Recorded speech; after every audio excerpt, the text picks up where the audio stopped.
dia, boa tarde, dependendo da hora a que nos assistem.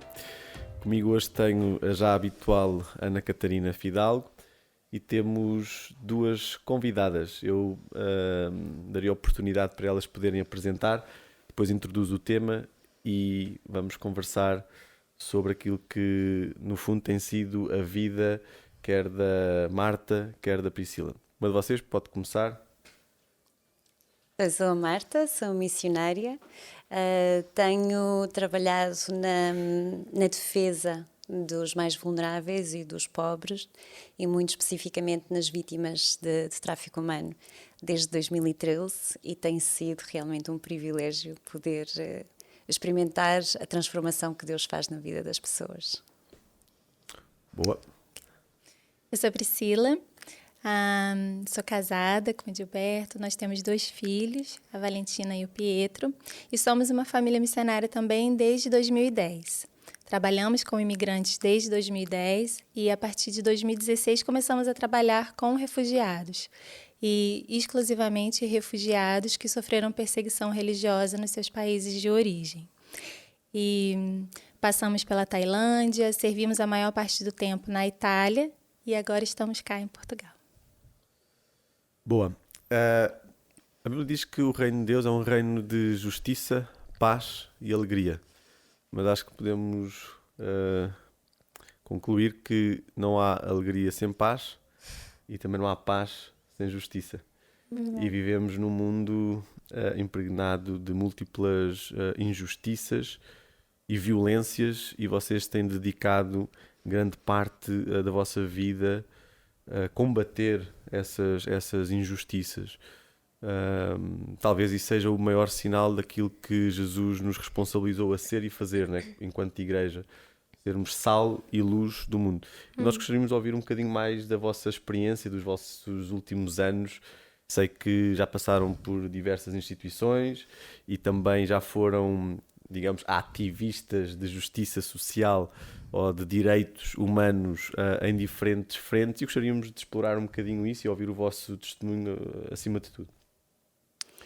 Eu posso começar, portanto, o meu percurso começa na Índia com a Operação Mobilização e com esta organização foi fantástico ver não somente que é possível haver transformação, mas que realmente quando Jesus diz na Bíblia, em Mateus 25, quando fores visitar alguém à prisão, foi a mim que o foste fazer. Quando estiveres a acompanhar alguém que não tem comida e lhes dás comida, foi a mim que o fizeste.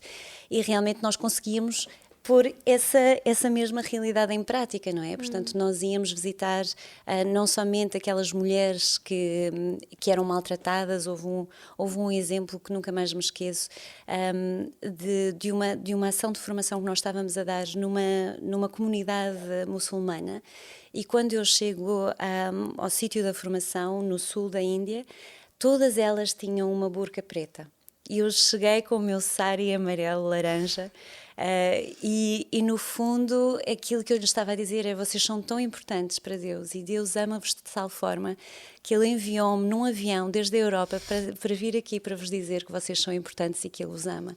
E todas elas começaram a chorar, eu só via lágrimas a correrem pelo rosto, e foi de uma forma, sem percebermos a linguagem umas das outras, que nós nos conseguíamos identificar umas com as outras, não é? Porque todos nós passamos por dores, todos nós passamos por alguma coisa que nos mantém cativos.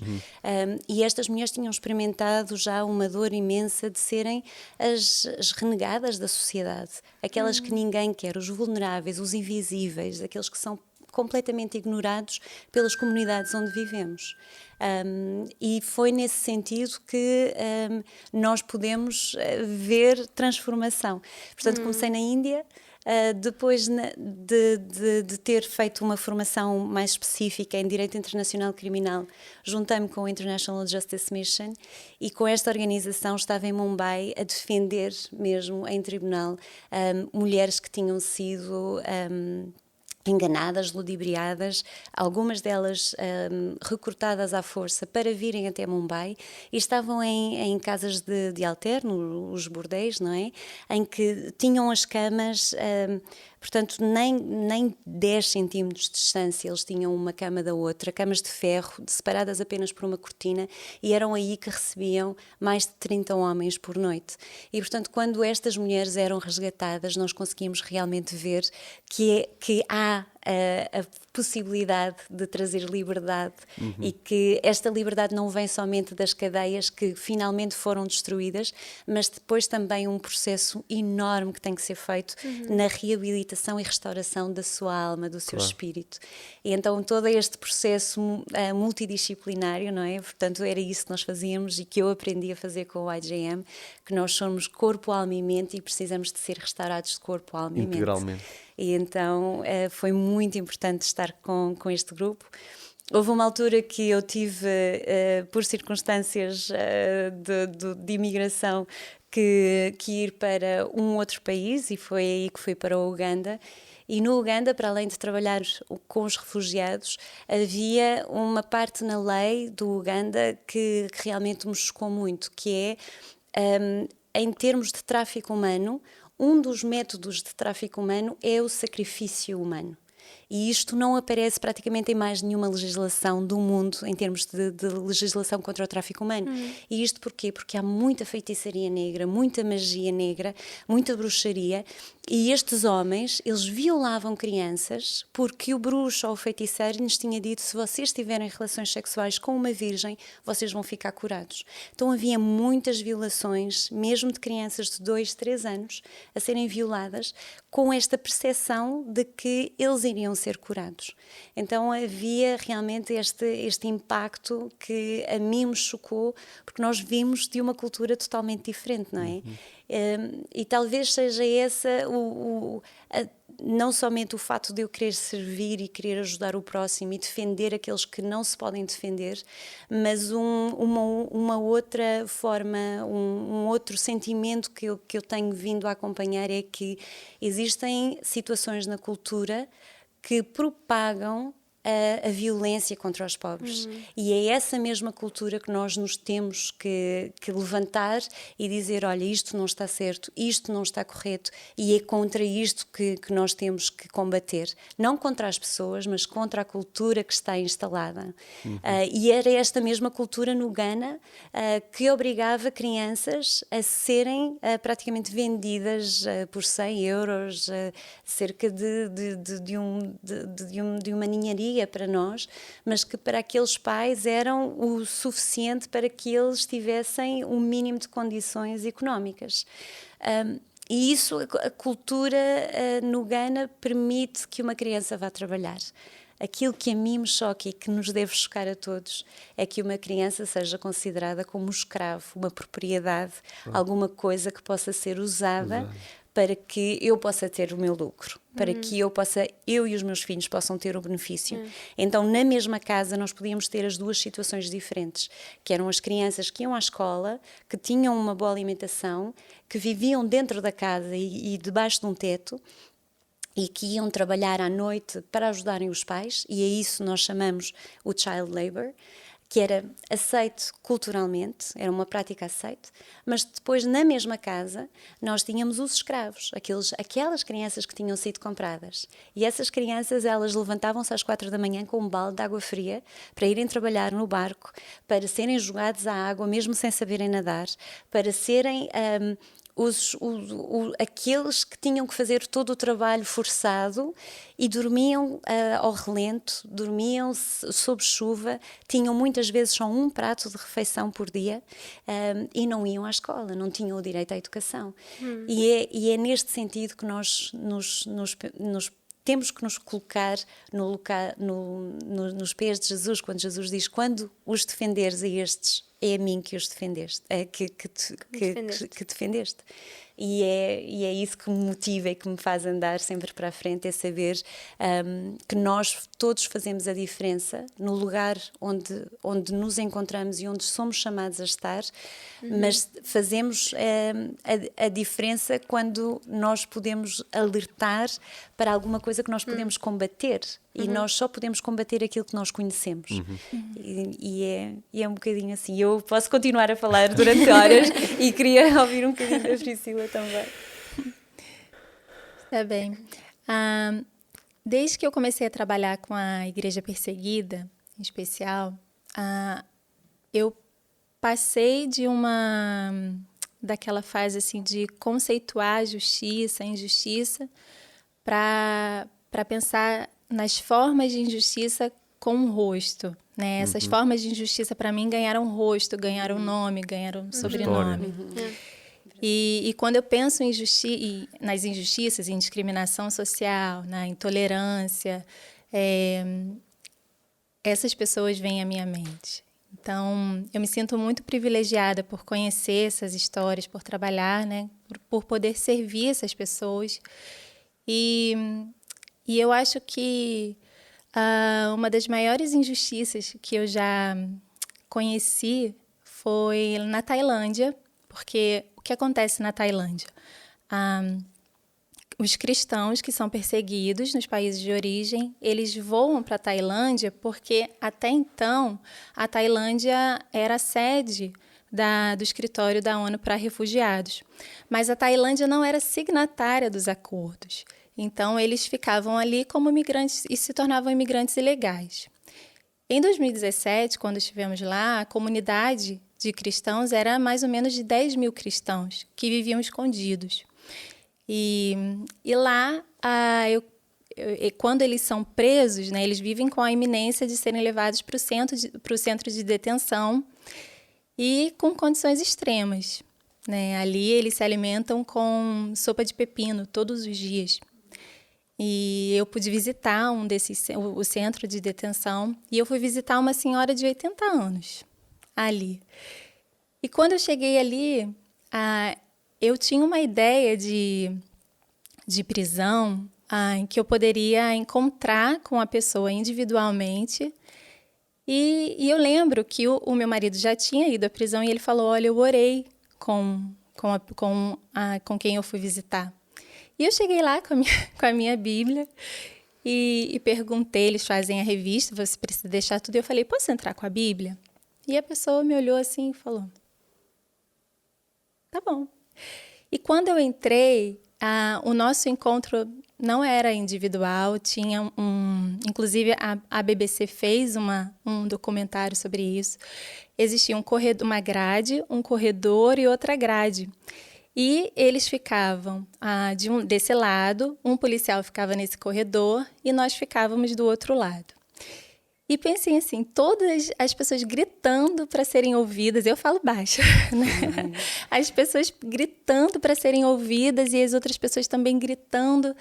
E eu, quando entrei com a Bíblia, parei ali e fiquei, o que vai acontecer? Eu desesperei, porque eu falei, naquela época nem o inglês eu falava direito. E eu pensei, eu não vou ter serventia nenhuma aqui, né? Nenhuma. Sentei num banco, enquanto todo mundo já estava se falando, se comunicando, eu sentei no banco e falei assim, Deus, não vou servir para nada. Por que eu vim para cá, assim? Eu não vou ter serventia nenhuma. E aí Deus falou comigo assim, se você estivesse no lugar dela, né? O que você gostaria que fizessem por você? E ali naquele momento eu pensei, eu gostaria que alguém me olhasse nos olhos e me reconhecesse. E aí ele falou, então vai e faça. E aí eu fechei minha Bíblia, entrei na gradezinha, arrumei um espaço na gradezinha, encontrei essa senhora ali. E ela provavelmente, assim, mesmo que eu falasse, já devia ter os ouvidos cansados, né? A voz também, ela também não gritaria. E eu cheguei ali, entrei na gradezinha, né? Encontrei um espaço e nós ficamos assim, nos olhando, né? Por alguns minutos. E eu só olhava assim nos olhos dela. E ela para mim, em um determinado momento, a gente fez assim, né? E não precisou palavras, né? E a gente conseguiu se comunicar. Mas para mim, assim, qual é a justiça que há ali, né? De ter uma senhora de 80 anos que o crime dela, né, é a fé que ela tem. A fé em Jesus que ela tem. Ela está ali por causa disso. E não há nada de diferente para mim, né? Eu poderia estar ali naquele lugar. E essa foi uma grande injustiça, né? Uma das grandes injustiças. Nós acolhemos refugiados em Trento, que conhecemos um menino que andou durante 2 anos para poder chegar até Trento. E conhecemos refugiados que fizeram a travessia pelo Mediterrâneo. E qual é a justiça que está ali, né? Então, eu penso que nessas formas de injustiça, elas têm rosto para mim. Yeah. Né? Então, quando lá na Tailândia também eu conheci um pastor que cuida daquela comunidade, estivemos com ele no último dia do recurso dele. E o recurso foi negado. E a gente tinha um monte de visitas para fazer ali. E a gente falou com ele, pastor, o senhor precisa descansar, a família chorando, você precisa descansar. E ele falou assim, olha, eu tenho uma agenda para cumprir, eu tenho pessoas para cuidar. E eu só peço a vocês uma única coisa. Não deixe transparecer para a minha comunidade que o meu último recurso foi negado. Então, é isso. Bem, a nossa próxima pergunta era qual é que é a vossa motivação para fazerem o trabalho que fazem, aquilo que vocês desenvolvem, mas eu acho que vocês acabaram também por, ao explicarem qual é o vosso trabalho, acabaram por também responder a isso. Eu não sei se vocês querem acrescentar alguma coisa do que é que vos motiva diariamente para fazerem o trabalho que desenvolvem. Eu acho que foi um bocadinho aquilo que nós falámos já, não é? O facto de termos fome e sede de justiça, como Provérbios 31, 8 e 9 diz, erga a tua voz para defender aqueles que não se podem defender. E como alguém que é apaixonada, não somente pelos ensinamentos de Jesus, mas que quer seguir aquilo que Jesus diz. Jesus diz, ama o teu próximo como a ti mesmo. E como é que nós nos podemos amar se nós sabemos que há pessoas nesta sociedade que continuam a ser os invisíveis? Aqueles que na sociedade indiana são os intocáveis e continuam a ver, não é? Eu ainda agora estava na Baixa Lisboeta e imensa gente que é invisível.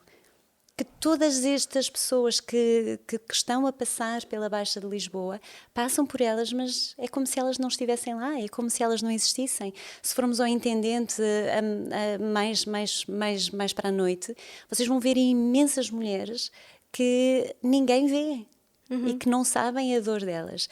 Eu lembro-me há uns anos atrás, estava a falar com um elemento da Polícia Judiciária e ele dizia que um dos trafficking rings, portanto, eu já não sei a palavra em português, ajudem-me por favor. Repete. Trafficking ring. Trafficking ring. um dos ciclos de tráfico daqui de Lisboa. Okay. Com mulheres que estavam a ser compradas e vendidas na indústria do sexo, foi desmantelado porque um dos polícias que estava a almoçar ali perto do Martim Moniz tinha ouvido a mulher a perguntar se podia ir à casa de banho. E para ele achou aquilo estranho, no estilo, então, mas mesmo uma prostituta, ela tem a liberdade de saber quando ela quer ir à casa de banho, não é? Agora, tu teres que ter uma submissão completa a poderes ir à casa de banho, é o controlo. E, portanto, isto são um daqueles indícios que nós também temos de alguém que está a ser efetivamente controlado. E tem que ser, eu acho que esse também é um motivo que nos leva a agir, que é nós sabermos que nós podemos fazer a diferença. E muitas das vezes é como se fosse um comboio, não é? Um comboio daqueles a vapor que demora algum tempo até realmente entrar em velocidade de cruzeiro, mas quando a igreja entra em velocidade de cruzeiro, então a justiça divina ela vem, não é? E eu lembro-me perfeitamente de umas ações de formação que nós dávamos, nós ensinávamos estas mulheres que tinham sido resgatadas a fazerem de trapos velhos, de saris que que já ninguém usava elefantes lindos e pulseiras e sacos lindos, e ensinávamos-lhes exatamente esse valor, que de alguma coisa velha, que ninguém quer tocar, que já toda a gente é para lançar fora, é para deixar no lixo, Deus transforma numa coisa bela, numa coisa de preço e de valor incalculável. E é essa a minha motivação. Bom, eu acho que a minha motivação, né, para trabalhar com essas pessoas, para servir essas pessoas, é porque, de um lado, elas são esse rosto, né, como eu falei, das injustiças, da discriminação, da intolerância, da xenofobia, do racismo, preconceito, mas elas também são, para mim, um rosto da perseverança, da alegria. Eu, mesmo ali na Tailândia, com todas aquelas condições extremas, eu vi alegria, né? Eu vi perseverança, eu vi resiliência. Então, há muito o que aprender também, né, com eles. Por um tempo, eu usava a expressão que eu dava a nossa missão, né? A gente dava voz à causa da igreja perseguida. E de um tempo para cá eu já não uso mais essa expressão, porque a gente não dá voz para alguém que já tem voz. A gente precisa dar ouvidos, né?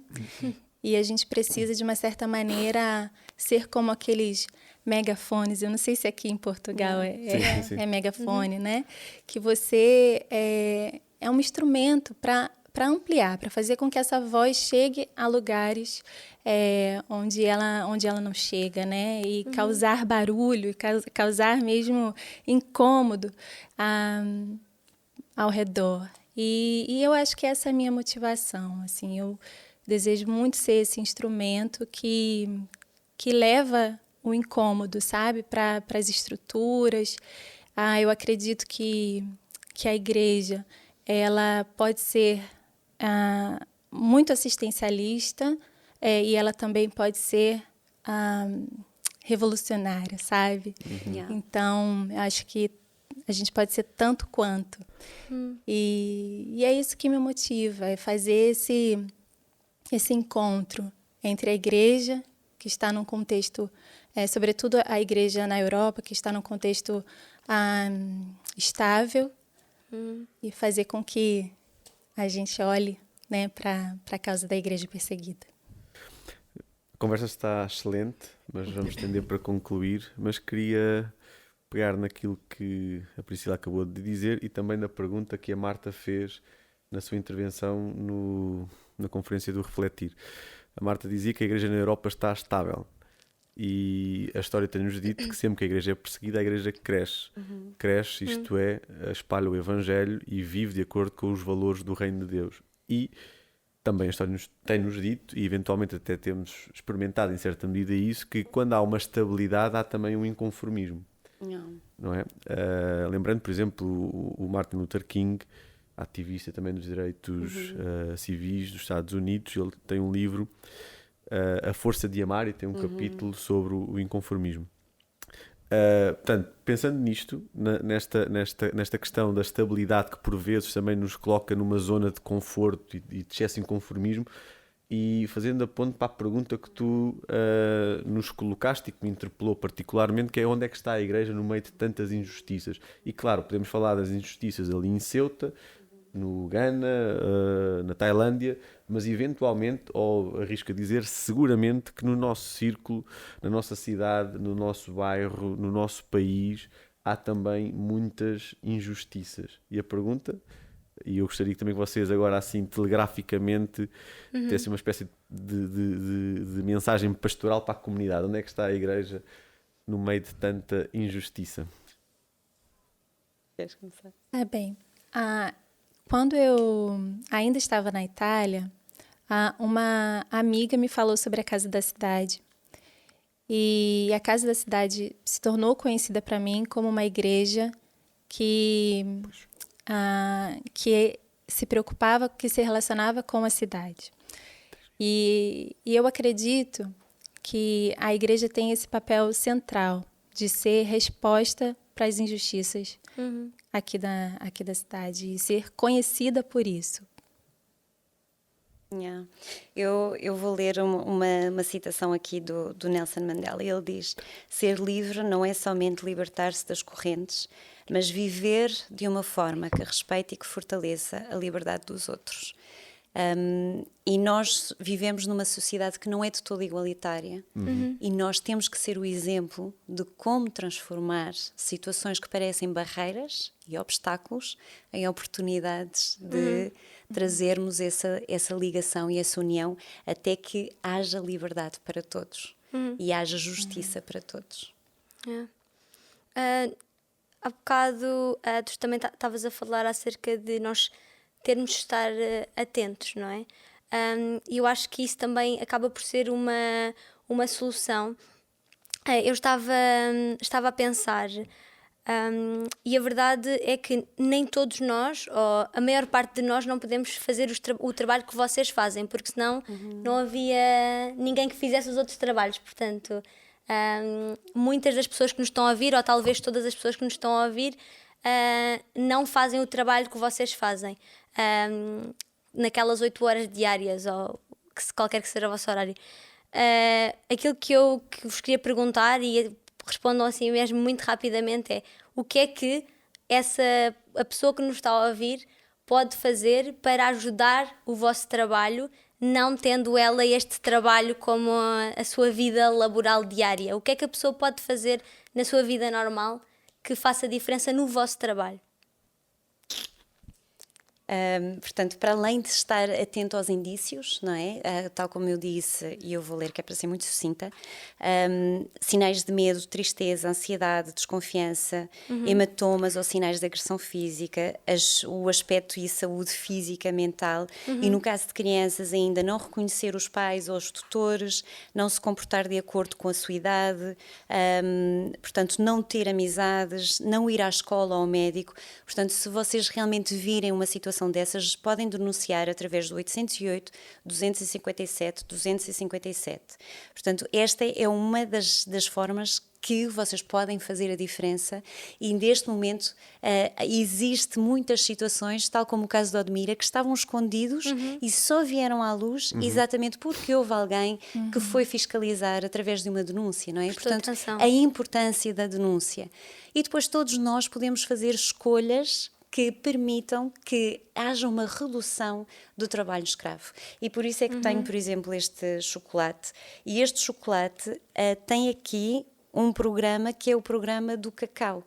Portanto, mais do que 50% do cacau que é produzido mundialmente é produzido com trabalho escravo. Trabalho de crianças, trabalho de pessoas que não recebem para o produzir. E esta pode ser exatamente a nossa forma de combater o trabalho escravo, a nossa forma de combater o tráfico humano. Saber exatamente aquilo que nós estamos a comprar, porque se não houver a procura, não há oferta. Claro. O que é que estamos a financiar? Exatamente. E, portanto, o que é que nós estamos a financiar? Que roupa é que nós estamos a comprar? Será que esta roupa que nós estamos a comprar está a ser produzida por alguém no Bangladesh a dormir debaixo da máquina de costura, que tem que trabalhar mais do que 20 horas por dia em fábricas cheias de químicos e que não recebe nada porque ela própria tem uma dívida para pagar e o traficante não a deixa sequer sair dali e ver os seus filhos? Portanto, que tipo de escolhas é que nós estamos a fazer? Pensando no público que eu trabalho, que são os imigrantes, eu penso que quem está a nos ouvir agora pode contribuir com a integração dessas pessoas na sociedade. Essas pessoas, quando migram, né, eles deixam tudo e chegam aqui sem ninguém, não conhecem ninguém. E eu acho que todos nós, e a igreja pode ser bastante intencional nisso, de se tornar o capital social desses imigrantes, né? Fazer parte dessa, ou criar do zero, às vezes, né, a rede de apoio desses imigrantes. Eu conheci um refugiado, nós acolhemos um refugiado na cidade de Trento, lá na Itália, e fiz essa mesma pergunta para ele: como que você se sentiria integrado na sociedade italiana?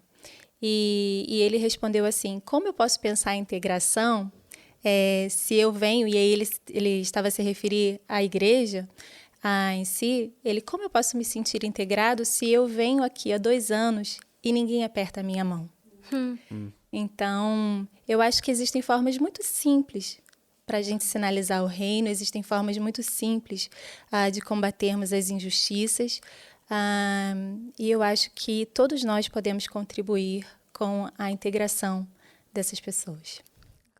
Termino a agradecer-vos imenso pela vossa disponibilidade em estarem aqui, em partilharem um bocadinho da vossa história e do nosso trabalho, do vosso trabalho connosco, e também com um desafio para todos aqueles que nos veem, para que possamos realmente estar atentos, sentirmos a dor do outro como a nossa, e se tiverem alguma pergunta sobre aquilo que nós acabámos de falar, podem falar com qualquer um de nós e nós vamos encaminhar-vos também para que possamos ser ativos nesta ajuda à sociedade, sermos a resposta aos problemas que são atuais e que precisam da nossa ajuda e da nossa atenção.